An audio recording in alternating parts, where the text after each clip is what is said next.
The first snow came early that year, too early. It fell not as a gentle dusting, but as if the heavens themselves had opened their throats and poured down silence. Thick flakes swirled over the village of Gravenholt, coating the fields, the rooftops, the crooked fences, the very breath of the people who lived there. The peasants lifted their eyes from their half-finished harvests, and a strange stillness seized them. They knew what it meant. Winter had come before they were ready. The year was 1315.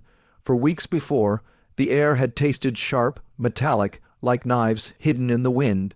Birds had fled south sooner than usual, and the earth had hardened underfoot before the last potatoes could be pulled from the soil. Even the rivers had seemed to thicken, their currents sluggish, as though the water itself was dreading what was to come. But no one imagined how deadly this winter would be. Picture it, a tiny hamlet of fewer than 40 families, huddled together on the edge of a black forest. The houses were not warm homes, but fragile wooden boxes patched with mud and straw. Smoke rose from their chimneys in thin, desperate lines. The people themselves were gaunt from poor harvests the previous year, their cheeks already hollowed, their clothing patched and ragged. They had survived other winters, yes, but survival was not a guarantee, it was a coin toss against death. This year the coin had already been flipped. Inside the village hall, the only stone building, cold even when the hearth was roaring, men and women gathered that first night of snowfall. Torches sputtered against the damp air, throwing long shadows across the walls. Children pressed against their mothers, silent, as though even laughter might anger the storm raging outside. At the far corner sat old Marta, the village crone. Her hair was white as frost, her skin a thin parchment stretched over brittle bones. She had seen 80 winters. She had outlived her children, her grandchildren, even her husband, who had long ago vanished into the woods and never returned. Some called her wise, some whispered witch, but when she spoke, all listened. That night she spoke only one sentence: "This snow will not leave us." The words struck the hall like a bell. Men shifted uneasily. Women clutched their children tighter, because when Marta made a prophecy, it was rarely wrong, and when she said this snow would not leave, it meant famine, it meant hunger, it meant death. Henrik, a farmer with hands as cracked as old bark, sat near the fire with his young daughter Elsa. She was only 7, her cheeks still round though her body was thin. Her wide eyes reflected the flames as she whispered, "Papa, will we have enough?" Henrik squeezed her small hand. He wanted to say yes. He wanted to tell her stories of springtime and flowers and green fields where lambs danced in the sun, but the words caught in his throat, because already he knew the truth. Their stores were not enough.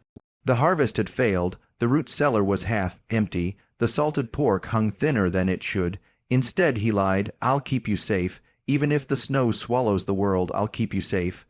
Elsa smiled, but her grip tightened. Children often know when promises are too heavy to carry. By the second week, the snow lay so deep it swallowed fences. The paths to the fields disappeared. Men trudged through waste, high drifts to gather firewood, their beards stiff with icicles, their breath curling into the frozen air. The cold did not bite. It devoured. Fingers numbed so quickly that men swung their axes with clumsy hands, and more than one returned bleeding, chunks of skin torn away with the wood. The food began to vanish faster than expected. First went the bread, then the dried beans, then the salted fish. The villagers rationed themselves, bowls shrinking from full ladles of stew to watery spoonfuls. Mothers pretended to eat, slipping their shares to their children when no one watched. Fathers chewed leather straps to quiet their stomachs, and still the snow fell. The wolves came next. At night their howls pierced the air, closer and closer, until their glowing eyes appeared at the tree line. Hungry beasts, ribs showing through fur, driven by the same hunger that gnawed the villagers' bellies. Men stood guard with spears of sharpened wood, but fear spread with every shadow. It was hunger, though, not wolves. that began to poison the people. Neighbors eyed each other's homes, each other's smoke, each other's children, who still had meat hidden, who had grain buried beneath floorboards, who might not survive the month, and whose belongings could be scavenged when they didn't. It began with whispers, then came suspicion, then came the first theft. The baker awoke one morning to find his last loaf of black bread stolen. He raged through the village, swearing vengeance, accusing everyone. No one admitted guilt. Perhaps it was a starving child. Perhaps it was a neighbor. Perhaps it was someone who had smiled at him the day before. It didn't matter. The bread was gone. So too was trust. That night, as the storm raged and the wolves howled beyond the walls, Elsa woke from her straw bed and shook her father. Her voice trembled. "Papa, someone is outside." Henrik sat up, his bones aching from the cold. "A wolf?" he asked. She shook her head. "No. A man. He was standing in the snow. But, Papa, he was wrong." Henrik frowned, rising to peer through the frost. Streaked window. He saw nothing. Only the blur of falling snow. Only the dark skeletons of trees bending in the wind. "There's no one, little one, just the storm." But Elsa clutched his arm with surprising strength. "I saw him. He was looking at our house. He didn't move. He didn't blink. His face was white, Papa, white like the snow." Henrik forced a smile, kissed her forehead, and told her to sleep. But as he lay back down, unease gnawed at him. Children had sharp eyes, and sometimes they saw things adults could not. All through the night, Henrik dreamt of pale faces watching from the snow. The next morning, a scream split the village. A woman had found her husband frozen to death just beyond their door. He had gone outside in the night, perhaps to relieve himself, perhaps lured by something else.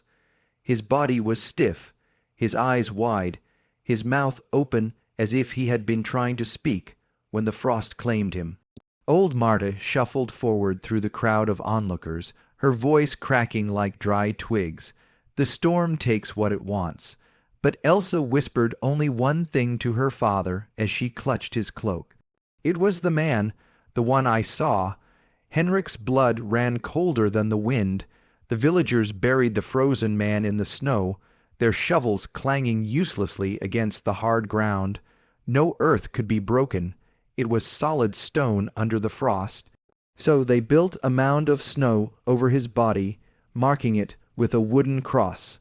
But when Henrik returned that night, Elsa asked him a question he could not shake. "Papa, what if the snow doesn't just cover the dead? What if it keeps them?" Her eyes, wide and shining in the firelight, seemed far too old for her young face. Henrik had no answer, and so the first chapter of this winter closed not with relief, but with fear. Fear of hunger, fear of each other, fear of the storm that seemed alive. But beneath it all lurked something worse, a question whispered like wind through frozen branches. Was it truly only hunger and cold that haunted Gravenholt, or was something else walking in the snow, something that wanted them all? The peasants of Gravenholt believed winter was their greatest enemy, but Elsa's frightened eyes revealed another truth. Sometimes the cold is not empty, sometimes it watches, sometimes it waits. Snow. Always snow. It did not fall gently. It smothered. It buried fences, swallowed paths, and sealed doors. By the third week of winter, the village of Gravenholt looked less like a place where people lived and more like a scattering of wooden boxes sinking into a white sea. The air was sharp, the kind of sharp that cut straight to the lungs, making every breath burn. The peasants' world shrank smaller each day.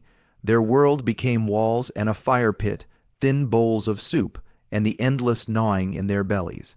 And hunger did not whisper any more. It screamed. At first, the villagers rationed with discipline. Each household measured grains carefully, shared stews evenly. But hunger is a master that does not tolerate fairness for long. When the stomach cries loud enough, it drowns out the voice of reason.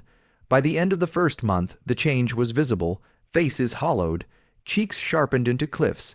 Children's bellies swelled, not with food, but with emptiness, skin stretched taut over bones. Mothers looked away when their babies cried for milk because their breasts had long run dry. One night in the village hall, the peasants gathered again, cloaks wrapped tight, voices hoarse. The great fire in the center roared, but its warmth reached only those nearest. Beyond its light, the walls dripped with condensation, shadows twitching with every flame. It was there the first true argument erupted. The blacksmith, Eric, slammed his fist onto the table. His arms were still thick, though thinner than before, his temper sharpened by starvation. The baker lies, he has more flour hidden. He feeds his family while ours wither. Search his house. The baker, Matthias, shot to his feet, face red. I swear by the saints, I have nothing left. Would you have me cut open my walls to prove it? Shouts rose. Some sided with Eric, others with Matthias. The hall filled with snarls, spittle flying, fists trembling. Then old Marta's voice cut through the chaos like a blade. It begins. The villagers froze, her eyes, milky, pale, half blind, swept across the room.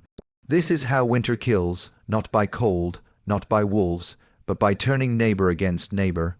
Today it is shouting. Tomorrow it will be blood. Silence fell heavy.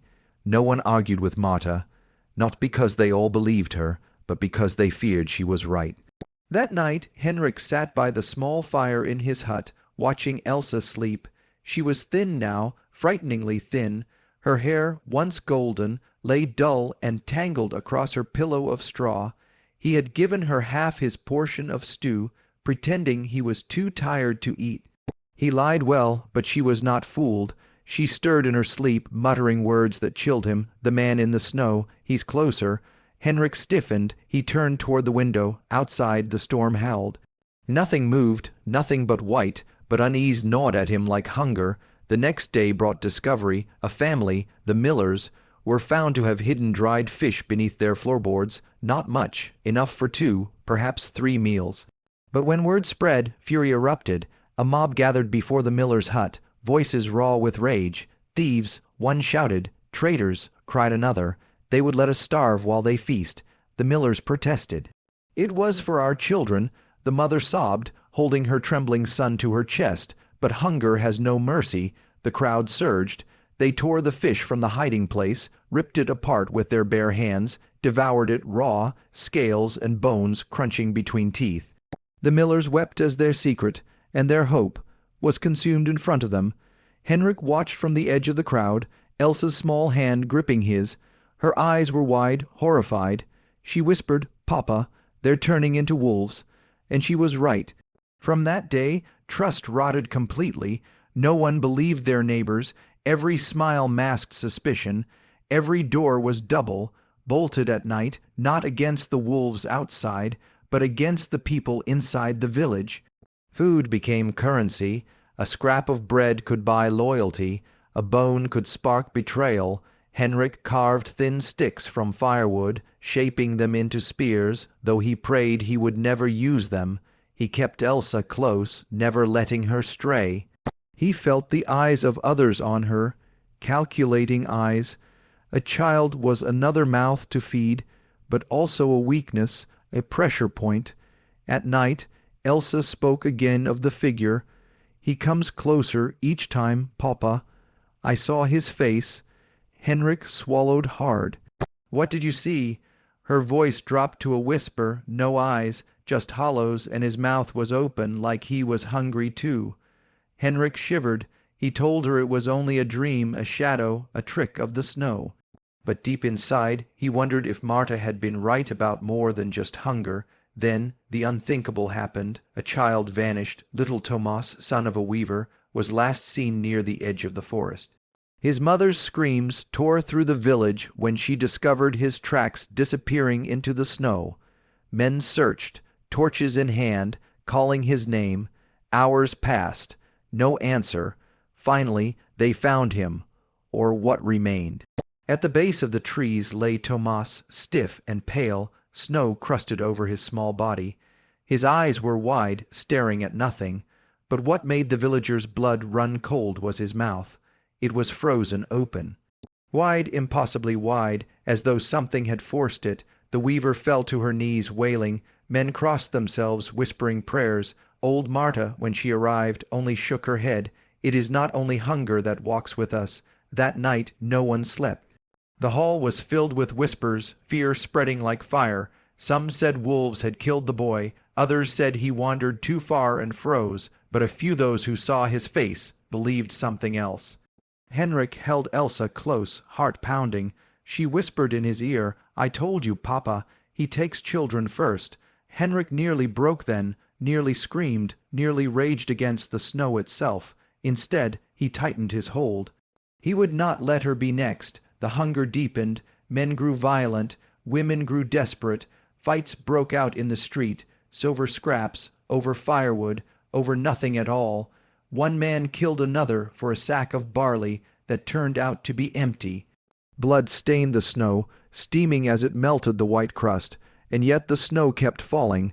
The villagers began to change, their eyes dulled, their movements slowed, but inside them burned a growing savagery. Hunger does not only empty the body, it empties the soul, it makes space for something else, something darker. Henrik felt it in himself, the gnawing voice whispering, "Take, steal, kill if you must." He silenced it for Elsa's sake. But how long could he? One night the storm quieted, leaving a silence so deep it rang in the ears. Henrik thought perhaps for a moment that the worst had passed. Then Elsa pointed to the window, and Henrik saw him. For the first time he saw what his daughter had spoken of, a figure standing motionless in the snow, no more than 20 paces away, tall, pale, draped in white that blended with the storm. Its face was indeed hollow, a blur where eyes should be. Its mouth hung open, Henrik's breath caught, his skin crawled, he blinked, and the figure was gone. The next morning the village awoke to a new horror. The baker, Matthias, the man accused weeks before, was found dead in his hut. Not from hunger, not from cold. His body was rigid, frozen in a grotesque position, arms bent backward, mouth stretched wide open, just like the child's. But this time there were footprints, not wolf prints, not human, something in between, leading away from the hut. Into the snow, the villagers stared in terror. No one spoke, but every mind asked the same question: what walks with us in this endless winter? The hunger was killing them slowly, but now something else was killing them quickly, something that moved in the snow, leaving no mercy. And as the villagers looked at the strange footprints, a darker truth crept into their minds. What if the winter itself was alive? The footprints haunted them, strange, uneven imprints pressed into the snow outside the baker's hut. Neither wolf nor human, but something caught in between. The villagers circled them in silence, their breath puffing white, their eyes darting from the marks to the forest. The snow seemed to swallow sound itself, every creak of wood and hiss of wind magnified against the stillness. The baker's body lay stiff in the hut behind them, twisted and unnatural, his mouth frozen open in the same grotesque way as little Tomas. No one dared say it aloud, but they all thought it.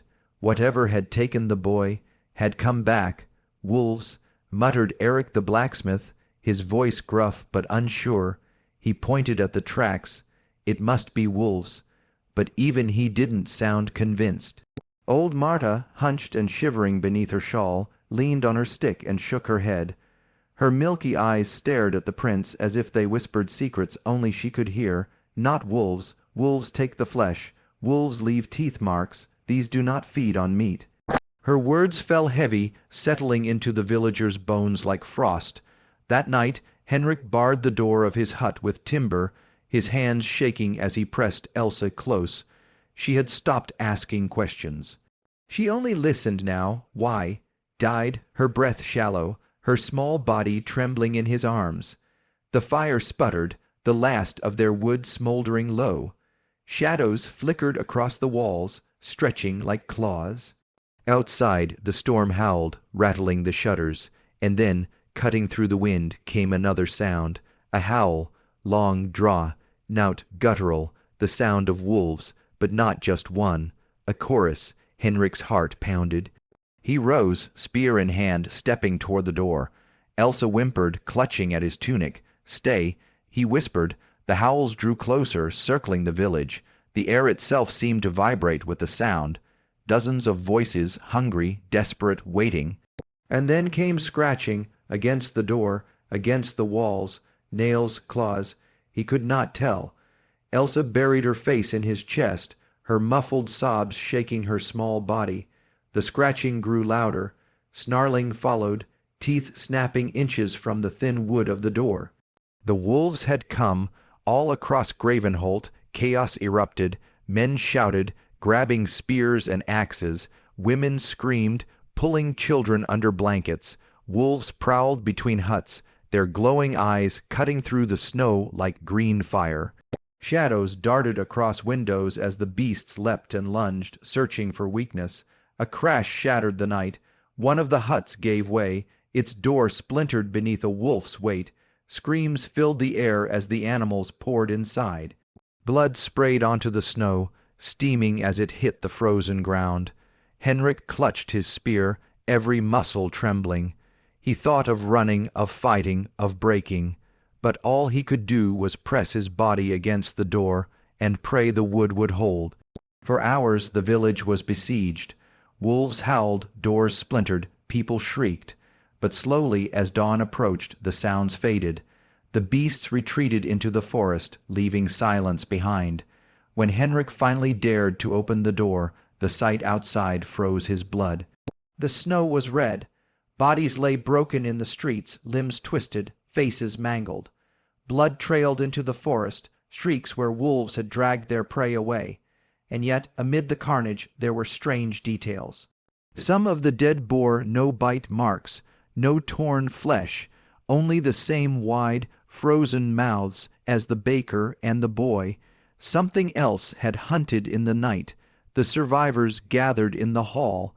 Their faces were pale, their bodies trembling from exhaustion, their eyes wide with terror.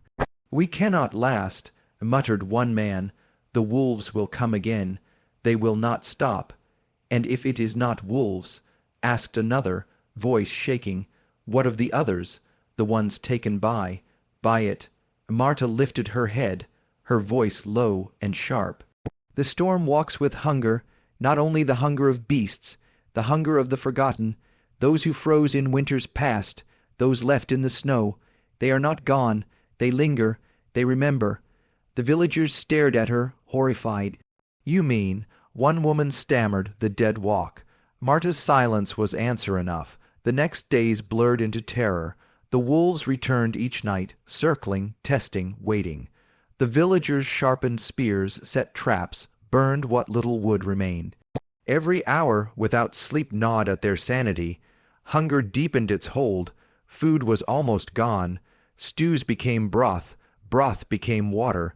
The people chewed leather, boiled bark, gnawed bones that had already been sucked dry. Children cried until their voices broke. Mothers wept silently, rocking them with empty arms. Desperation led to whispers of unthinkable acts. Henrik overheard it one night. Two men, voices hushed but urgent. "If another dies, we cannot waste the body. God forgive us, but meat is meat." Henrik closed his eyes while rising in his throat. He pulled Elsa tighter into his arms. He would die before he let them look at her that way. But hunger is cruel. It was only days later that the first body was taken. A young man, starved and fevered, died quietly in the night. At dawn his body was gone from the hut. His family denied taking it. Others denied touching it, but later that day greasy stains appeared around the fire in the hall, and some mouths were no longer as hollow. A sickness spread through the village, not just of the flesh, but of the soul. One evening, as the last of the daylight bled away, Henrik sat sharpening his spear. Elsa sat by the fire, her eyes too old for her small face. "Papa," she whispered, "I saw him again." Henrik froze. Where, by the forest, he was watching the wolves, and the wolves, they watched him, like he was their master. Henrik's skin prickled. He wanted to dismiss it, call it imagination, but he remembered the footprints. He remembered the mouths of the dead, frozen wide as if screaming, and he knew, whatever haunted them was no child's fantasy. That night He dreamt of a man of snow, his mouth gaping wide, his hollow eyes boring into him. He awoke drenched in sweat, Elsa's tiny hand gripping his. The wolves came again, but this time they did not attack. They circled the village, howling, pacing, their eyes glowing in the dark, but they did not charge. They only waited, and in the distance, barely visible at the edge of the forest, stood the figure, still, watching. The villagers saw him now, all of them. Gasps rippled through the hall as faces pressed against frost-coated windows. Some prayed, some cursed, some simply stared, paralyzed. Then, as quickly as he appeared, the figure turned. He walked into the woods, and the wolves followed.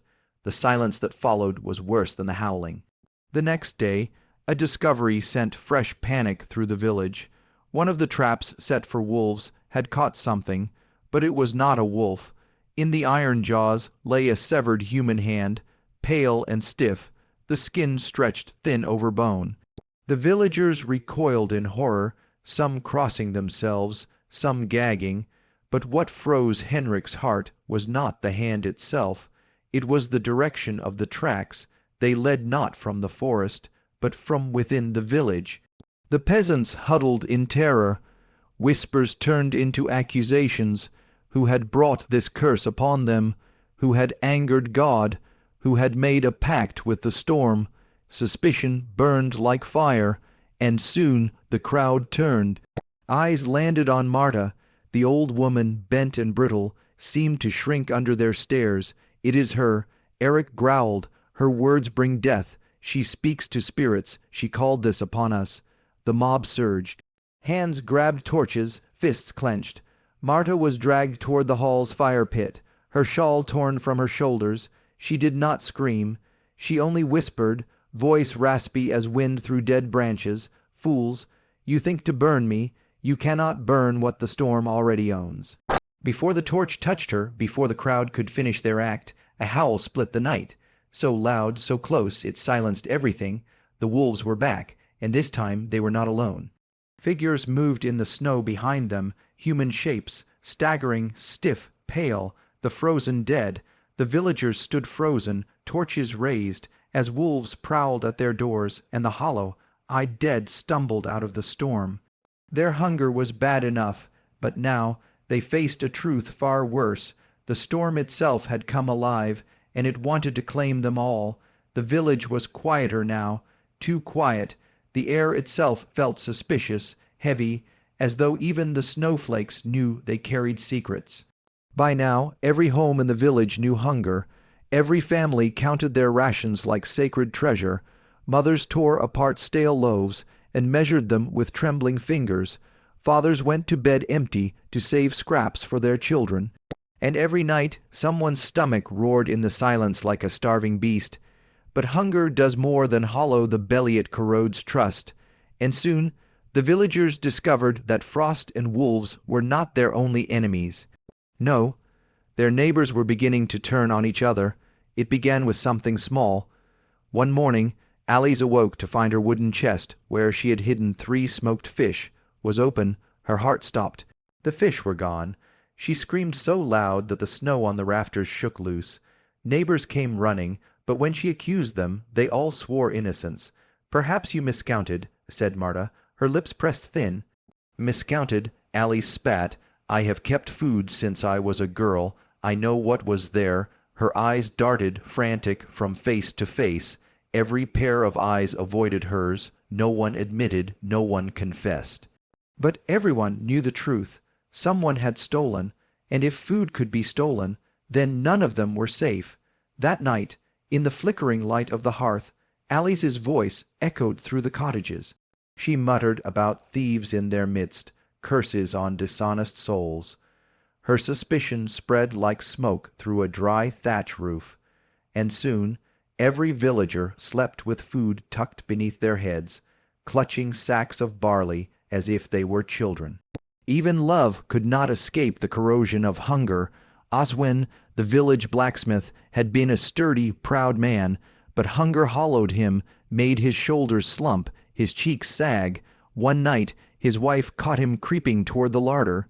She followed in silence, her heart beating so loud she thought it would give her away. and there he was, her own husband, gnawing on a dried carrot he had hidden.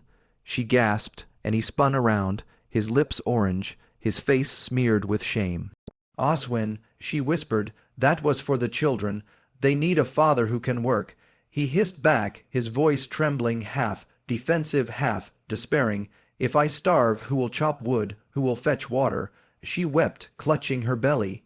She was carrying his child, and in that moment she realized hunger was not only stealing food, it was stealing love too. Whispers turned into suspicion. Suspicion turned into accusations. One morning, Alice pointed her finger at Marta. "It was you. I saw the tracks outside my home." Marta's face twisted with rage. "Tracks? Everyone leaves tracks in the snow, fool." The crowd gathered, voices rising like a storm. Soon neighbors were screaming, spitting words like daggers. Finally, Father Anselm raised his staff. Enough. But the villagers would not listen. Rage had tasted freedom. Someone shoved Marta. She stumbled, fell to her knees. Snow clung to her hair like a crown of ash. "I did not steal," she screamed, her voice raw with desperation. But the crowd had already decided. They turned away, muttering, leaving her in the snow. From that day on, Marta was not just hungry, she was alone. Yet betrayal never stops at suspicion. It sharpens its claws, waiting for darker acts. A week later, another theft struck. This time, it was Oswin's house. The family's last sack of barley. Gone.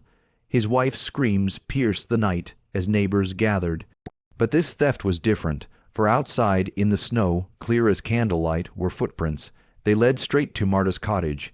When they dragged her out, her face was gaunt, her eyes sunken. She shook her head again and again, sobbing. "I swear, I did not, please. I have eaten nothing for 2 days." But Oswin would not hear it. His children were starving. His wife fainted from grief. And so, in the heart of the village, they judged Marta. Some argued for mercy, others for punishment. "Banish her," cried Alice, her face sharp with fury. "If she is guilty, let her freeze," muttered another. Father Anselm pleaded for compassion, but the villagers' faces were stone. Hunger had stripped them of softness. Finally, the decision fell like an axe. Marta would be cast out until she confessed. The night they dragged her away, the snow was merciless. They tied her arms with rope and pushed her beyond the gates. Her cries echoed across the empty fields, desperate, pitiful. "Please," she screamed, "do not do this. I will die out here." The gates slammed shut. Silence fell. Inside the village, no one spoke. No one looked at each other. They simply went home, clutching their food tighter, as if it might vanish too. But Alice, lying awake, heard something that chilled her more than the cold. A howl, not of wolves, not of wind, but of a woman. Marta's scream cut through the night. And then, silence. Morning came. No one spoke of Marta. No one asked. But every villager's eyes were shadowed. Children asked their mothers where Marta had gone. Mothers whispered lies, but one child, little Etta, tugged her father's sleeve. "Papa, what if Marta did not steal? What if the thief is still here?" Her father hushed her, but the question clung like frost. What if they had punished the wrong person? What if the real thief still walked among them? And worse, what if hunger had only begun to reveal what people were capable of, because that very night someone else vanished? And this time it wasn't a thief. It was a child. The first cry came at dawn. It ripped through the icy stillness, sharp as a blade. Villagers rushed out of their cottages, breath rising in clouds, snow crunching under their boots. A mother, her hair tangled with frost, screamed into the pale light of morning. Her child, her little boy, was gone. The bed was empty, the blankets still warm. The door had been left ajar, a trail of tiny footprints leading into the snow-covered woods. The prints were shallow, delicate, disappearing quickly beneath drifting flakes. Panic thundered in every chest. Children never wandered far in the dead of winter, not without reason. The men formed a search party, their faces grim. They followed the prints, torches flickering, axes and spears clutched tight. The women prayed by the gates, whispering to saints whose ears seemed deaf to winter's cruelty. They searched for hours, hours in which the snow deepened, the sky darkened, and the wind howled like a hungry spirit. And then they found him. The boy's small body lay half buried in snow at the edge of the forest, stiff and blue. His eyes were wide open, frozen in terror. His lips were cracked, his hands curled into claws as if he had fought the very air. But it wasn't the cold alone that had killed him. The villagers froze in place. The boy's chest bore scratches, deep, ragged, unnatural, not the kind a child could make, not the kind wolves usually left. Something had dragged him, something had clawed him, and then left him to freeze. When they carried the body back, the wailing was endless. Mothers clutched their children tighter, fathers sharpened their axes. And Father Anselm, his face pale as ash, whispered a prayer for the dead, but the whispers began almost immediately. It was Marta. They said her ghost had returned, furious at her banishment. They said she had lured the boy from his bed. Others argued it was wolves, or worse, something older, something that lived in the woods before the village was built. But the question that truly haunted them was not what had taken him. It was how. How did the boy get outside? Who opened the door? That night no one slept. Parents barred their doors and windows, keeping their children close. Every shadow seemed alive, every creak of wood a threat. And yet the terror only deepened. At dawn, another child was gone. This time, the footprints didn't lead to the woods. They led to the riverbank. The villagers ran, their breaths shallow, hearts pounding, until they saw the sight that would brand itself into memory. A little girl, her hair spread out on the frozen river, her lips purple, her eyes closed forever. She had drowned, not in running water, for the river was locked beneath ice, but in a hole carved into the frozen surface. Someone had broken the ice and pushed her under. Someone, not wolves, not ghosts, someone. The air turned poisonous with suspicion. Mothers accused neighbors, fathers accused friends. Words became weapons sharper than blades.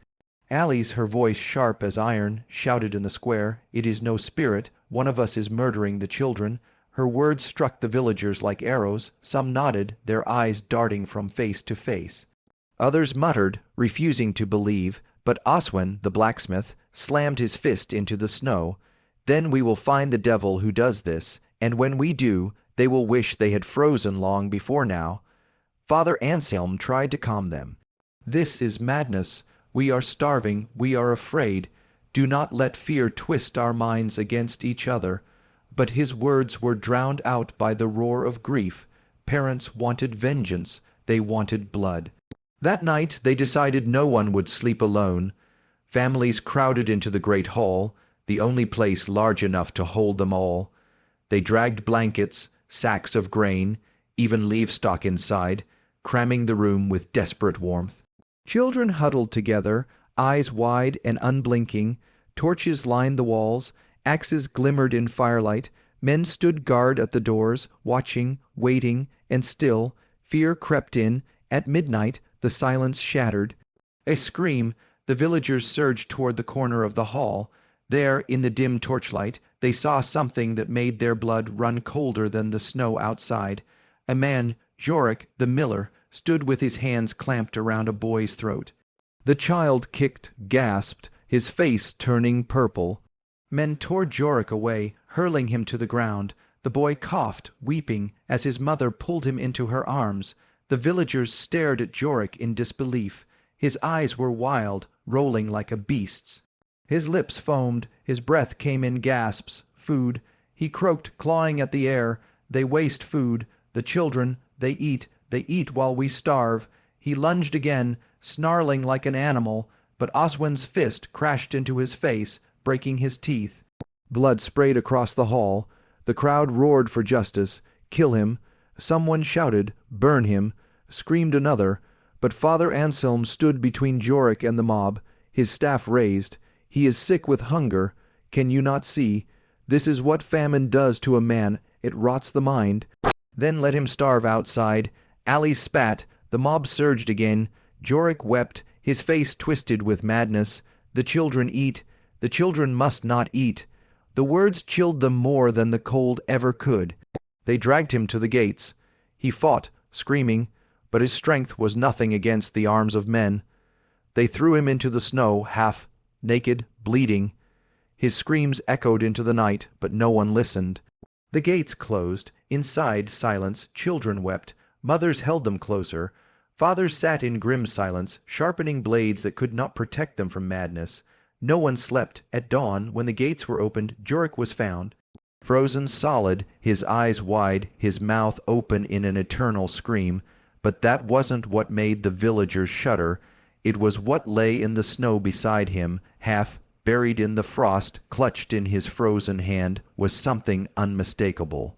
A small wooden toy, a child's toy, one that had been missing since the first child vanished. The villagers stared, horror spreading through them. Had Jurek been the killer all along, or had someone placed the toy in his hand after death? Had they punished the guilty, or silenced the innocent? The questions hung heavier than the snow, darker than the night, and as the wind howled across the frozen fields, one truth became clear. The dead were not the only ones frozen in time. The living were, too, trapped in fear, trapped in suspicion, and trapped with each other. The villagers knew the forest was dangerous, but by now, danger was less frightening than hunger. Bellies groaned like hollow drums. Children's eyes dulled into glassy orbs, too weak even to cry. Snow covered everything in a cruel silence, but beneath it, somewhere deep in those blackened woods, there might still be life, meat, bark, roots, something, anything. The forest was forbidden not by law, but by fear. Stories had passed from tongue to tongue, fire to fire, for generations. Tales of hunters who entered but never returned, of lights dancing between the trees as if mocking, of voices whispering in the cold. But desperate mouths don't care for stories, and so one morning, before the gray dawn could paint the village roofs, a group of peasants gathered at the edge of the woods. Willem was among them, brittle with hunger, eyes sunken, but stubborn as stone. With him were Marta, her lips cracked and bleeding, clutching a blunt axe, old Eric, a man who'd seen more winters than anyone but now trembled as though each breath might be his last, and a boy, hardly more than 13, named Petter. The boy's cheeks were flushed from the cold, his courage born not of strength but of ignorance. "This is madness," Eric muttered, leaning on his stick. "The forest devours men whole." "Better devoured by trees than by hunger," Willem answered. His voice was steady, but his heart beat with a frantic rhythm. The others didn't argue. Hunger had already stripped words of meaning. The trees swallowed them like a mouth closing over prey. The air changed instantly, still, suffocating, colder than the fields. Each step sank into snow, each branch creaked as though alive. Shadows stretched unnaturally long, and even the wind refused to whisper here. They pushed deeper, scanning the ground for tracks. Rabbit, deer, anything. Petter spotted something first. A line of paw prints, sharp against the powder. Wolf, Marta whispered, food. Willem said. The prints pulled them deeper, twisting between trees, circling like riddles. The silence grew heavy, as if the forest itself was listening. Then came the sound, faint at first, a snap, a crunch, something alive, moving. Willem lifted his hand, signaling silence. The group froze, breath steaming in the cold.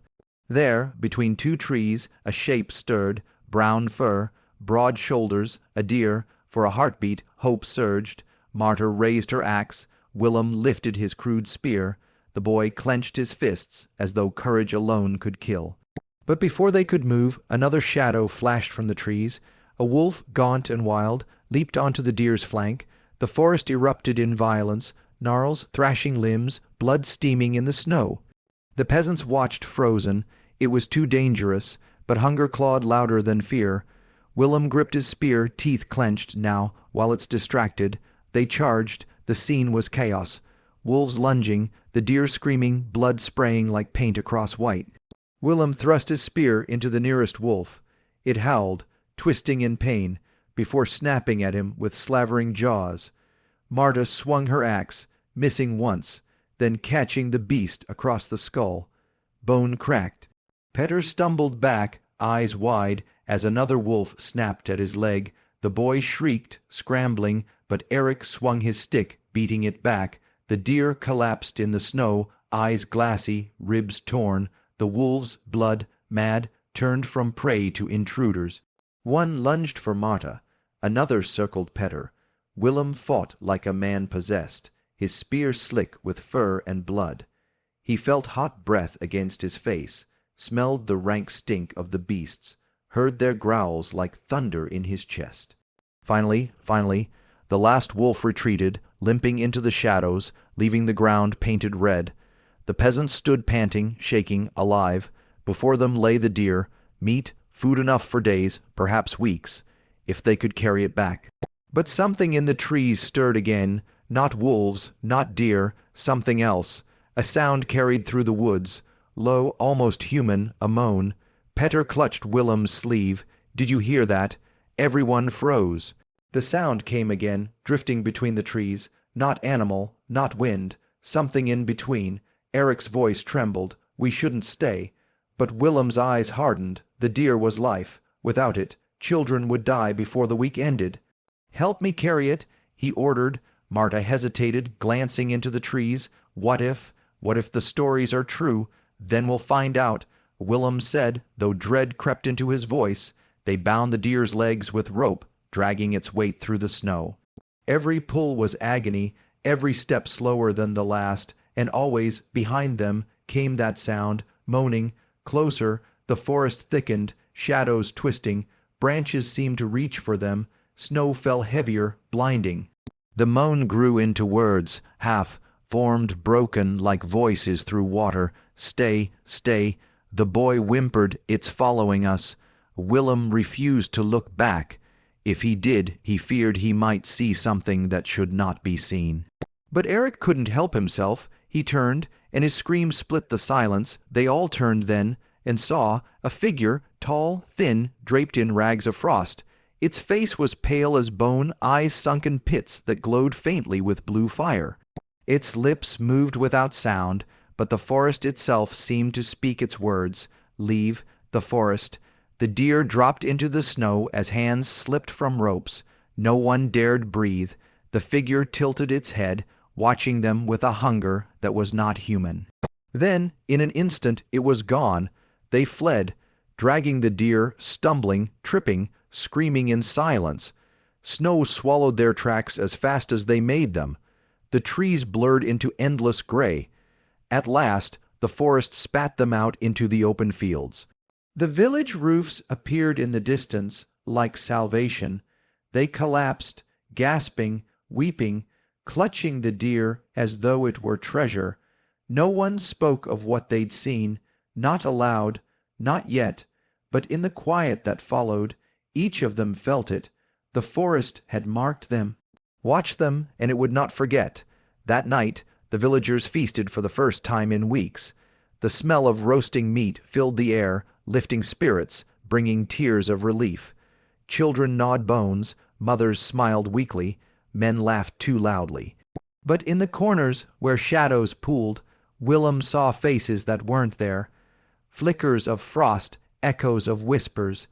The forest was still with them, and when Petter awoke screaming before dawn, claiming he'd seen the figure standing at the edge of the village, waiting, no one could sleep again. For in saving themselves from hunger, had they doomed themselves to something far worse? The villagers now had food, but at what cost? The forest had followed them home, and the figure in rags was only the beginning. The blizzard had passed, but the silence it left behind was worse than the storm itself. It was the kind of silence that did not comfort, but suffocated. A silence so complete that every heartbeat seemed to echo in the air. Every footstep cracking on the ice felt like a trespass against something ancient, something watching. The village lay still, buried under white. The roofs sagged heavy with snow, the chimneys spat only thin trails of smoke, and the once bustling lanes were now narrow veins carved through frozen drifts. It looked less like a village and more like a graveyard. Children no longer played outside. Their laughter had been swallowed by hunger.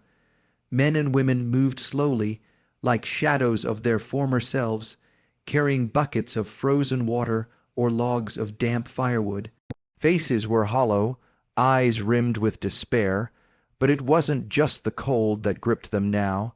It was something else, something none of them could explain.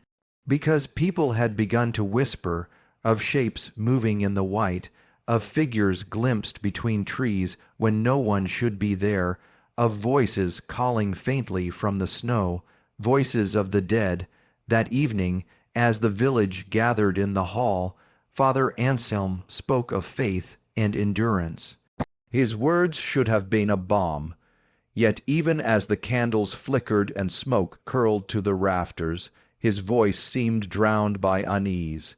"They are tricks of the mind," he insisted, pounding the table with a thin, trembling hand. "The storm clouds the eyes, hunger clouds the heart. You see shapes where there are none. You hear voices only because you long to hear them." But as he spoke, a gust of icy wind howled through the cracks in the shutters. Every villager turned, and in that instant, as if carried on the gale itself, they heard it, faint, hollow, almost like a child's cry. It came from the snow. The villagers froze, mothers clutched their children. Men shifted uneasily, hands gripping knives or pokers as though steel could protect against something they could not name. Nothing. Father Anselm insisted, though his lips had turned pale. Nothing but the wind. But doubt had already poisoned the air. Later that night, Tomas, his ribs visible through his worn tunic, his beard frosted stiff, crept from his hut. He could not sleep. He had heard it too, the cry, and though fear pressed upon him, so too did curiosity.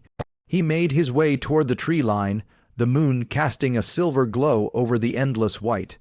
His breath billowed before him like smoke, and the crunch of his boots sounded unnaturally loud, and then he stopped. There, at the edge of the forest, a figure stood, tall, motionless, cloaked in rags that fluttered in the breeze.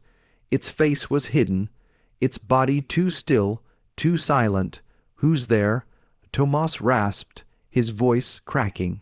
No answer. The figure only tilted its head ever so slightly, like an animal observing prey, and then it was gone, not walked away, not turned, gone. The space where it stood was suddenly empty, as though the snow itself had swallowed it whole. Tomas stumbled back, his heart hammering, and ran for the village. When he burst into his hut, he shook his wife awake, babbling of shadows in the snow. She looked at him with wide eyes, not of disbelief, but of recognition. "I've seen them too," she whispered at the window, watching. By morning, the whispers had become a roar. Almost everyone had a story now. Some claimed to see figures at night, watching from the fields. Others swore they heard familiar voices calling, voices of fathers, mothers, children long buried beneath the frozen earth. One woman confessed she had opened her door to her dead husband's voice, only to find the snow untouched, no footprints leading to her home. Fear sank deeper than hunger now, and hunger was already killing them. On the third night, a boy vanished. His name was Peter, no more than 7 years old. He had gone to the stream with his sister, and when she turned, he was gone.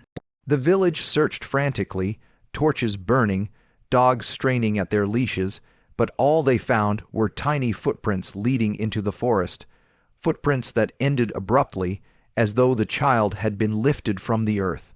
The mother screamed until her voice broke. The father beat the snow with his fists, as if the earth itself had stolen his son. But Peter was never found. Whispers grew darker.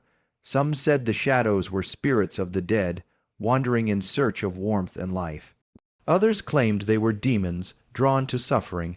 A few whispered that it was punishment, that their sins had called down a curse upon them. But then an old man, half mad with fever, said something that chilled them all. "They're not spirits." He wheezed, clutching at his blanket. "They're men from the mountains, starving like us, hiding in the snow, waiting, watching, and when we are weakest they will come." His words spread like fire through dry straw. Were these shadows truly phantoms, or were they flesh and blood? And which would be worse? That night Father Anselm bolted the church doors and knelt before the altar, praying feverishly. He begged for protection, for light in the darkness, for strength to hold back whatever prowled at their gates. But when dawn came, the church door stood wide open. Father Anselm was gone. Only a trail of footprints remained, leading out into the white. And at the edge of the trees, villagers swore they saw him, standing, still as ice, a figure beside him, cloaked, watching, and then the snow swallowed them both. Now terror gripped the people tighter than frost. They no longer dared to leave their huts after sunset. Children were kept close, women clutched rosaries, men sharpened rusting blades. Every shadow was suspect. Every sound from the wind might be something more. The snow, once their enemy, now became their prison, because if they left the safety of their huts, what waited out there? Hunger, wolves, or something darker, something that had been watching since the first snowfall. On the seventh night, the shadows came closer. Villagers awoke to find handprints pressed into the frost on their windows. Not paw prints, not claws, hands, long, fingered, splayed, frozen against the glass. And carved into the snow by the church stood a symbol, circles within circles, jagged lines slashing through them, a mark no one could read, witchcraft. Someone whispered, "The devil walks among us." Others argued, "No, it is a warning." But what did it warn of? The village was splitting apart. Some wanted to flee, to risk the forest and whatever lay beyond. Others said leaving meant certain death, better to hide and pray. Tomas, who had seen the figure first, felt madness gnaw at his mind.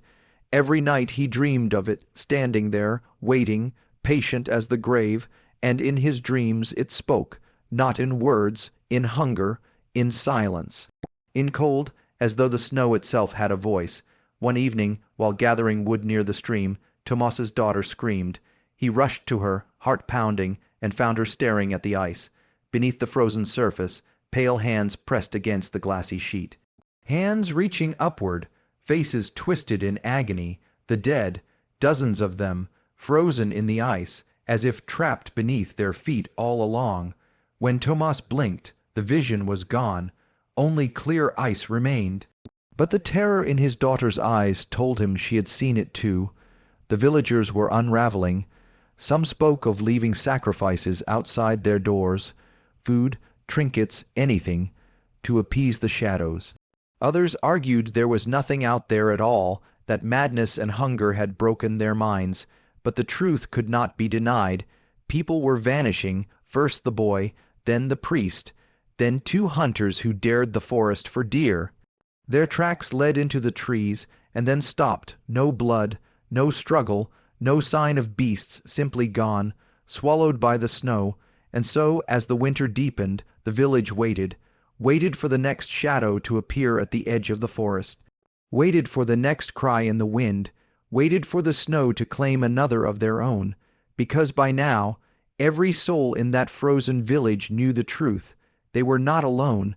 Something was out there, and it was watching. But what was it waiting for? And why, of all the villages buried in winter's grasp, had it chosen theirs? What if the shadows are not strangers at all? But people the villagers once knew. People they buried last winter. And if the snow can keep the dead, what else might it preserve? The morning broke red, not with warmth, not with the gentle hue of dawn, but with the deep crimson glow that seemed to stain the very snow itself. The peasants of Frostham whispered of omens, blood in the sky, blood on the earth, and blood yet to come. The bitter winds howled louder, as if carrying with them the screams of 100 restless souls, and every man, woman, and child felt the tightening of fear around their ribs. But fear, once stretched too far, becomes rage, and rage had been simmering beneath the ice for weeks. It began with the bread. Only a small round loaf remained in the storehouse, hard as stone, covered with frost. Bjorn, the miller's son, claimed it. He argued his family had labored harder than anyone in the village and deserved it by right. Greta, the widow, spat in his face, and cried that her children had not eaten in days. Their voices turned to shouts, shouts turned to shoves, and then, before anyone could stop it, a knife flashed in the firelight. Greta's scream ripped the silence apart. Bjorn staggered backward, clutching his arm, blood dripping onto the snow. And just like that the dam broke, the people of Frostholm erupted. Men who had once shared bread swung axes at one another. Women tore at each other's hair, shrieking like crows. The snow was trampled into mud and blood. Children hid behind barrels, sobbing. The bell of the old chapel tolled wildly, not because anyone rang it, but because the wind whipped the rope like a whip, as though mocking the chaos below. And then, through the chaos, someone shouted a single word. Shadows, every hand froze mid-blow, every face twisted fear-swallowing fury, because in that moment, past the screaming, past the clash of blades and the crack of bone, a deeper sound rose, a whispering hum. It slithered through the trees, across the frozen river, curling into every ear. The shadows had come. At first, they appeared as they always had, thin, flickering shapes at the edge of sight, but this time they did not vanish when looked at. They lingered, stretching longer and darker against the snow, figures without faces, bodies without bones. They moved with a dreadful patience, circling the village like wolves waiting for prey to fall. Bjorn dropped his knife, Greta clutched her children. Even the strongest men stumbled backward, their fury drowned by something greater than hate, the primal terror of the unknown, and then the first shadow stepped forward. It was taller than any man, its arms impossibly long, its head tilted at an unnatural angle. It glided, not walked, across the snow. Wherever its hands brushed, frost spread like veins of ice, and in its wake, silence. The howling wind ceased, the cries of children vanished, even the breath of the peasants seemed stolen. Silence, save for one sound, the pounding of hearts. Einar, the blacksmith, the bravest man in Frostholm, raised his hammer with a roar. "We are not cattle to be slaughtered," he cried. His voice trembled, but his arms did not. He charged, swinging the hammer with all his might. The blow landed squarely against the shadow's chest, and then nothing. The hammer passed through, striking only air, as if Einar had swung at smoke. His eyes widened, disbelief flooding him. The shadow tilted its head, as though curious, and then lifted its long fingers. It touched Einar's chest.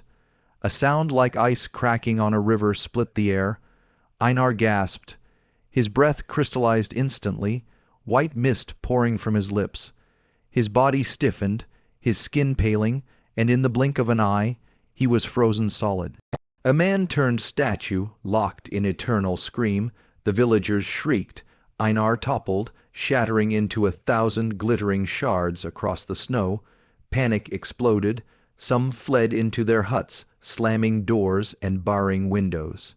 Others dropped to their knees, praying desperately.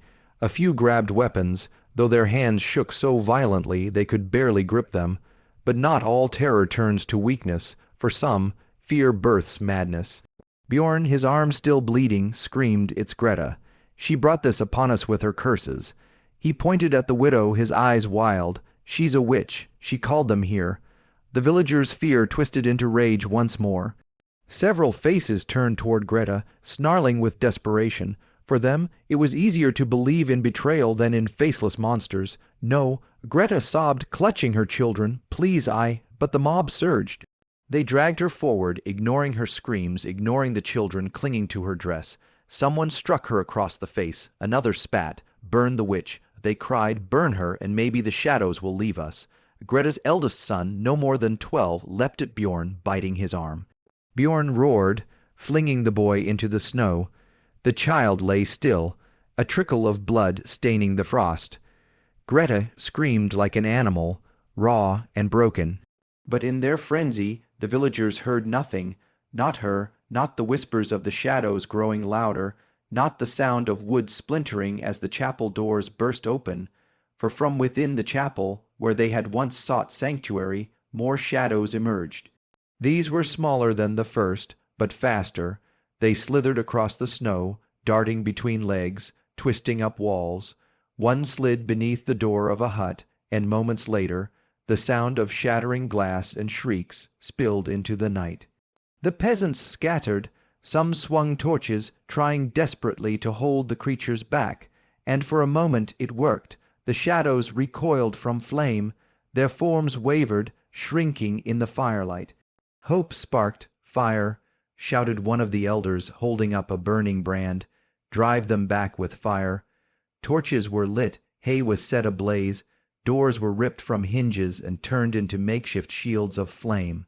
The villagers rallied, pressing the shadows back toward the tree line. For the first time in weeks, their eyes burned not only with terror, but with defiance. But victory is a dangerous illusion, for the flames that pushed the shadows back also consumed the huts, the barns, the very homes they sought to protect. The wind, cruel and merciless, fanned the fire until it roared into an inferno. Roofs collapsed. Smoke choked the air, and in the chaos another betrayal struck. Bjorn, seizing the moment, crept toward the storehouse. He shoved aside two boys guarding it and began stuffing sacks of grain into his arms. Greta's younger son, his face streaked with soot and tears, saw him. He screamed, "He's stealing, he's leaving us to die." The cry drew the villagers' gaze. Bjorn panicked. "Lies," he shouted. "The boy's a liar, just like his witch mother." But it was too late. The mob, half mad with hunger and terror, surged toward him. They dragged him from the storehouse, beating him with fists and sticks. His screams were lost beneath their fury, and above it all, the shadows laughed. It was not a human sound, nor even an animal's. It was a chorus of whispers, layered and echoing, as though the very wind mocked them. The figures swayed at the tree line, watching the villagers destroy themselves, patient as predators who knew the end was inevitable. Then the largest shadow moved. It raised its arms, and the earth trembled. The frozen river cracked, groaning like a wounded beast. A jagged fissure split the ice, running toward the heart of the village. Flames sputtered, the ground shook, the villagers froze, staring in horror as the fissure widened, swallowing fences, huts, even the chapel, and from the darkness within the crack something stirred. A hand, if it could be called that, black, enormous, clawed. It gripped the edge of the ice, pulling upward. Something was climbing out. The villagers screamed. Some fled toward the forest, others hurled torches blindly, but none could look away from the nightmare emerging from the earth. Greta, her face bruised, her children clinging to her, whispered through trembling lips, "It's not winter that will kill us. It's them." The creature's head broke the surface, horned, eyeless, its mouth a jagged maw of shadows. Its body followed, vast and coiling, as if the night itself had taken form. The smaller shadows bowed before it, their whispers rising in frenzied chant. And in that moment, as fire consumed Frostholm, as blood stained the snow, as betrayal and terror reached their peak, the peasants realized the truth. The shadows were not merely watchers, they were conquerors. And the battle for their souls had only just begun. The fissure has unleashed a colossal shadow, beast upon Frostholm. The villagers are torn apart by fire, betrayal, and fear. But what exactly are these shadows? Are they demons, curses, or something far older, and will any human strength, or human unity, be enough to face them? The fire burned low. Its glow spread across hollow cheeks and hollow eyes, a circle of flickering orange surrounded by blackness. Snow pressed against the walls of the hall like a predator waiting just outside, patient and cruel. Inside, the last survivors sat in silence. Their shadows trembled along the wooden beams, swaying like ghosts on the verge of disappearing. Hunger gnawed at every rib. Sleep offered no escape any more, only visions of feasts that never came. The children no longer cried. They had learned silence, the silence of the grave, and the woodpile, once stacked tall against the wall, now had only enough for 2 nights. 2 nights of warmth, and then nothing but freezing air. But the true terror was not the cold, it was the choice, for the food was gone, completely gone, and the remaining survivors had gathered to decide who among them would live. The night began with whispers, then whispers turned to words, then words to arguments, and finally arguments to accusations. "We cannot all survive," said Marta, her one, strong voice cracking like old parchment. Her hands trembled as she pulled her shawl tighter, eyes darting from face to face. "There is no food left, no fire, wood left not enough for us all." Silence fell after her words. Each villager felt them like stones dropped into their chest. They had known it, each in their own mind, but to speak it aloud, this was different. This was the line they had not wished to cross. Gunnar, his beard frozen with frost, growled low, "So what do you suggest, Marta, that we draw lots, like gamblers at the devil's table?" Marta's eyes gleamed with desperation. Better lots than knives. But knives, everyone knew, were already being considered. Osric, the elder, leaned forward. His breath wheezed in the air. His face had become little more than skin stretched across bone. Yet his eyes still carried the weight of years, a grave authority that could not be ignored.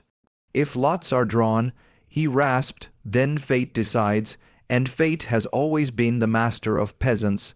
The snow takes who it will, and spares who it will." His words carried the rhythm of finality, but not all agreed. "No," whispered Elin, clutching her daughter to her chest. "No, my child has done no wrong. She deserves to live, not die for chance. Then who dies instead?" Marta snapped, her voice sharper than the wind outside. And there it was, the unspoken truth given shape. Someone would have to die so that another might live. The hall was filled with ragged breaths, pounding hearts, and the creak of the roof under the weight of snow. The shadows in the corners seemed to lean closer, listening, watching, almost smiling, because they knew human hands would do their work for them. The debate broke into chaos. One man shouted, "The old should go first." Another countered, "No, the weak." Someone else screamed, "The thieves, the liars, those who stole bread when they thought none watched." Accusations flew like sparks from a fire. "You stole meat, you hid grain, you wasted firewood." Elin wept, holding her daughter tighter, shielding her from the words as though words alone could cut flesh. Osric raised his staff, slamming it against the floor. Enough. The crack of wood silenced them. For now, he spoke slowly, deliberately, his voice quaking. "There is no fairness in this choice. But if we cannot make it together, then blood will spill, and once blood spills, there will be no turning back." His warning hung heavy in the air. But even as he said it, eyes turned toward one another, measuring, judging. Who was worth more? Who was worth less? The children, the mothers, the elders, the strong men, the hunters. Everyone had their case. Everyone believed they had more right to live than another. But the truth was simpler, crueler. Survival cared nothing for fairness. Gunnar rose, his bulk casting a massive shadow on the wall. His voice thundered like a storm. "Enough talk. We decide tonight. By dawn, we know who walks into the snow." The words struck them all. For the first time, the possibility of banishment, forced out into the white void to freeze and starve, became real.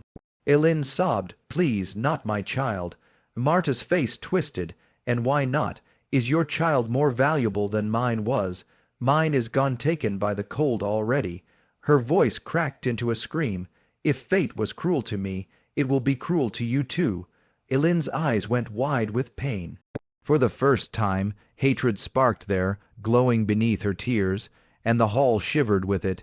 That night no one slept. They whispered in corners, gathered in secret groups, forged fragile alliances. Promises were made, false promises, each one desperate, each one poisoned with betrayal. By dawn, the air in the hall was thicker than smoke, heavy with suspicion, and the shadows, they crept closer, circling like wolves, savoring the taste of what was to come. The decision was made at sunrise. Osric declared it, his voice grave as a burial bell. One must be sent into the snow, and it will be decided, not by chance, not by strength, but by vote. They gathered, each marking their choice upon scraps of wood with charcoal.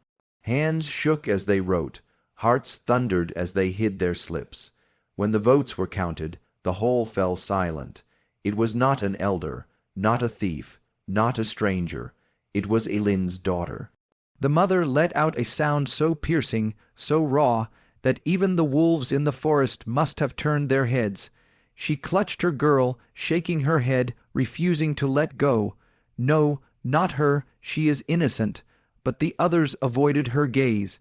The choice had been made, and for the first time the survivors realized just how far they had fallen, that they could cast away a child to feed the fire of their own survival. Elin's daughter clung to her mother's dress, whispering, "Mama, I don't want to go." The hall seemed to collapse under the weight of that voice. Men who had fought in wars felt tears sting their eyes. Women who had buried husbands pressed their lips shut to keep from screaming, but none spoke against it. None dared, because to protect her would mean offering another instead, and no one was willing to volunteer. The moment came, the door was unbarred, the cold wind howled in like the breath of the grave. Snowflakes swirled into the hall, each one a shard of frozen death. They tried to take the child from Elin's arms. She fought like a wild animal, teeth and nails, shrieking, "Over my body! You'll not take her!" Gunnar's massive hand struck her across the face. She crumpled to the floor, her daughter torn from her grasp. The girl screamed, arms outstretched toward her mother, her voice breaking through the storm outside as they dragged her to the threshold. Elin crawled, blood on her lips, nails digging into the wood. "Please, please, not her. Take me instead." But no one listened. The door slammed shut. The child was gone. Silence. Utter, unbearable silence. Elin lay on the ground, broken. Her sobs filled the hall like the sound of tearing cloth. No one looked at her. They could not, because each knew that her grief would become theirs sooner or later. That night the shadows came closer than ever before. Figures stood just beyond the firelight, shapes in the frost-covered windows. Eyes glowed faintly in the dark, and though no words were spoken, every villager felt it. Like a whisper in the marrow of their bones, the choice is not over, for the firewood would last only one more night. The food was gone, and now they all knew one child would never be enough. The choice would come again, and next time, who would it be? The wind that swept across the village now sounded less like the voice of a storm and more like the howling of something alive. The blizzard had stilled, but the air remained heavy, suffocating, and almost sentient, as if the snow itself was waiting for one final act. By now, the survivors of the village were hardly recognizable as peasants, fathers, mothers, and children. They were gaunt, their cheeks hollowed, their clothes shredded by weeks of clawing wind and clawing hands alike. The bonds that once tied them, family, friendship, faith, were brittle threads ready to snap with the faintest pull. At the heart of the ruined village square, where the well had frozen into a pillar of glassy ice, the last survivors gathered. They didn't come together by choice, but by necessity, each one pulled here by whispers, by shadows, by the terrible knowledge that this was the end. And indeed, the shadows themselves had gathered, not as faint glimpses at the corner of vision, but fully formed out, all indistinct figures that lingered just beyond the reach of the firelight. Their edges bled into the dark, their forms shifting with every blink, every gust of wind. Yet their eyes, or something like eyes, glowed faintly, shimmering like cold embers. It was no longer possible to say they weren't real. The shadows had stepped into the world of men. The council of the damned, there were 12 survivors left. 12 souls in a village that once held hundreds. They circled the fire, each face etched with a different expression: suspicion, despair, numbness. The silence stretched long, until one voice broke it. It was Tomas the blacksmith, his frame once broad and powerful but now bent with hunger. His voice cracked like iron splitting under frost. "We must choose," he rasped. The food is gone, the animals are gone, the snow does not end, we can't all live, but perhaps some of us can. His words fell like stones into a still pond. No one answered, but the thought had already taken root. The last choice. It was the nightmare whispered in every hut, the thought clawing behind every desperate stare.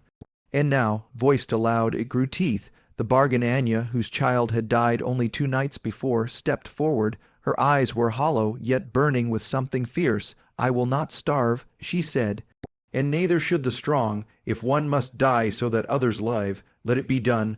Her words cracked the silence open like thunder. Some nodded, others flinched, and from the shadows, those watching things, came a rustle like dry leaves stirring. As if they approved, Elena, still clutching her little brother, shook her head violently. "No, we've already buried too many. We cannot become like them." She pointed into the darkness where the figures loomed. "If we do this, we are no better than shadows." But the others no longer looked at her.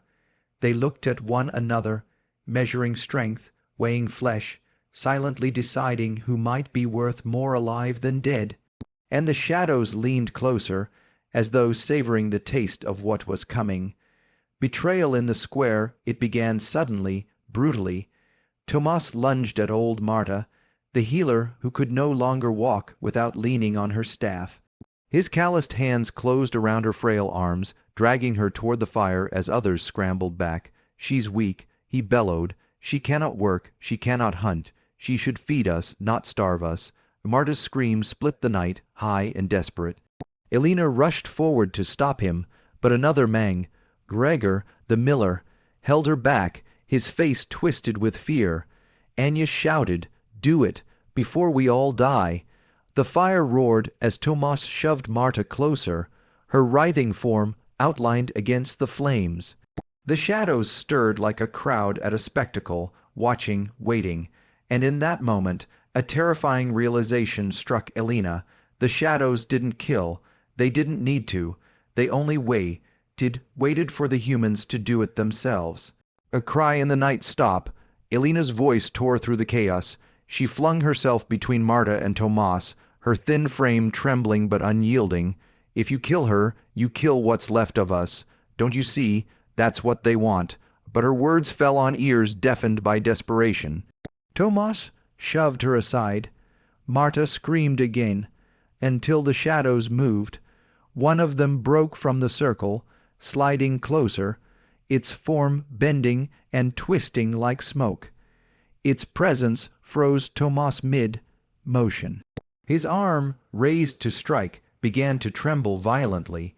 His breath came in ragged gasps, and then, like a marionette with its strings cut, he collapsed, lifeless, into the snow.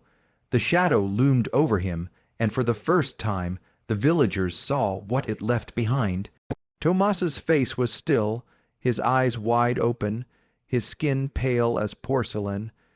It was as though the very life had been drawn from him, leaving only the shell, and the shadow receded, returning to the circle. A silence heavier than any snowstorm fell. "The revelation they do not need to kill us," Elena whispered, her voice carrying despite its softness. "They only feed when we turn against each other, when we become like them." The others looked at her, and for a moment the madness paused. "But hunger is a tyrant, and despair is its loyal servant." Gregor's voice cracked through the stillness. "If we don't choose, we all starve. Better they feed on one than on all." His logic was simple, brutal, impossible to argue against. And so the last choice returned, heavier than ever. The sacrifice as dawn, or what passed for dawn in the endless white, crept into the sky. The survivors agreed. There would be a sacrifice, not chosen by strength or weakness, but by chance. By drawing lots from a carved wooden bowl, the shadows drew closer, their vague forms shifting like an eager audience. One by one, trembling hands reached into the bowl, drawing strips of cloth. Each unrolled the same, white, until only one remained. Anya's hand shook as she unfurled her strip. Red, her scream echoed against the frozen houses, raw and animal. She pleaded, she cursed, She tried to run, but the others held her, their faces twisted in agony and resignation. When at last the deed was done, the shadows swirled like a storm around her lifeless body, and as they fed, the survivors felt something shift, not in the air, but in themselves. A piece of them had died too. The last stand days blurred into nights, and the survivors dwindled further, not by the hand of the shadows, but by their own. The last choice became not a single act, but a ritual repeated again and again, until only three remained: Elena, her little brother, and Gregor. The village was a graveyard now, its huts buried beneath ice, its streets lined with frozen corpses, and the shadows, they were closer than ever, pressing in, their forms blotting out what little light remained. It was then Elena understood. They could not be fought with blades. They could not be starved or bargained with. The only way to end it was not to feed them, not ever again, even if it meant the end of her. Frozen in time on the final night, Elena made her choice. She held her brother close, kissed his frostbitten forehead, and whispered, "You must live, not for me, but for all who have fallen. Don't let them win." Then, before Gregor could stop her, she stepped into the circle of shadows. They surged forward, but she did not scream, did not fight. She closed her eyes, her breath slow and steady, surrendering not with fear, but with defiance, and in that moment something changed. The shadows hesitated. Their forms flickered. For the first time they recoiled, because Elena had denied them what they craved most: fear, violence, betrayal. She had given them nothing. The air split with a sound like ice cracking on a vast lake. The shadows shrieked, though it was not a sound of victory, but of collapse. One by one they unraveled, dissolving into the snow, until the night was empty. When Gregor opened his eyes, Elena was gone. Not a body, not a trace, only her footprints remained, leading into the whiteness, and then stopping, as though she had been taken by the snow itself. The boy clutched Gregor's hand, his small voice trembling. Where did she go? And Gregor, with tears freezing on his cheeks, could only whisper, "Frozen in time." The snows melted months later. The spring thaw revealed fields of bones, hollow homes, and silence. But in the years that followed, when travelers passed through the ruins of that village, they spoke of strange things, shadows that lingered at the edges of vision, the sound of a woman's voice carried on the wind, and a feeling, chilling, inescapable, that the story was not over. Because some winters never truly end, and some sacrifices echo forever.